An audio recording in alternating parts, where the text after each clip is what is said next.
On a cool autumn evening in September 1876, a carefully selected complement of guests and delegates began to arrive in the courtyard of the great neoclassic edifice of the Belgian Palais Royal, situated opposite the Parc du Bruxelles in the civic quarter of Brussels. There to greet each one as he arrived was the 41-year-old Belgian monarch, Leopold Lodewijk Philips Maria Victor, better known simply as Leopold II. The event was the Great Brussels Geographic Conference, long in the planning and in every respect a groundbreaking effort.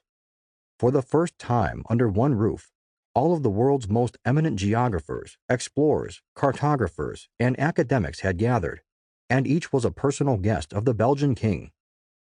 Among them were some of the brightest lights in a professional field that contained the most sought-after celebrities of the age, the nobility and intelligentsia of the civilized races, those who resided in the palaces and boulevards of Europe, and who frequented the clubs of Pall Mall, the various royal and national geographic societies, and the universities of the various metropolitan capitals, saw the world as their own great theater of modern imperial expression.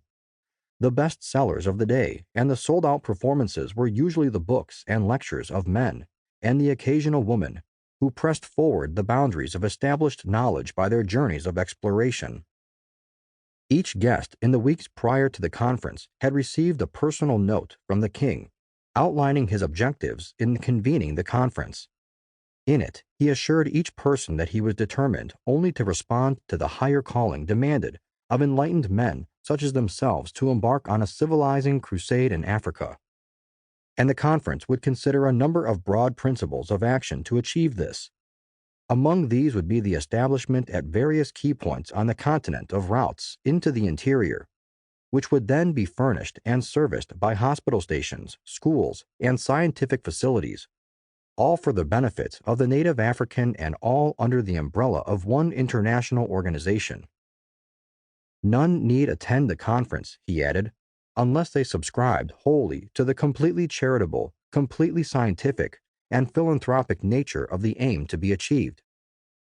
It is not a question of a business proposition. It is a matter of completely spontaneous collaboration between all those who wish to engage in introducing civilization to Africa.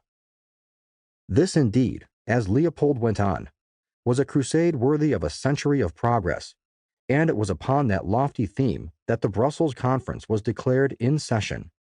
Thereafter, for a fortnight or more, Leopold's guests drifted from banquet to reception, from lecture to discussion, periodically poring over maps of the known continent and speculating with professional forbearance over this feature or that, this lake or that river, this mountain and that plain, and all the while drawing up, amid volumes of verbiage, a grand plan to facilitate the emergences of Africa into the modern world. There was, however, one explorer who was not present at the Brussels Conference and who might have been able to shed a somewhat clearer light on the central recesses of the dark continent. Henry Morton Stanley, a Welsh-American explorer famed for his 1871 discovery of Dr. David Livingstone, was at that moment struggling along the jungles of the Congo River, completing what would prove very soon to be one of the greatest feats of exploration of the age. Stanley had embarked in 1874 on a journey to map the central watershed of the continent,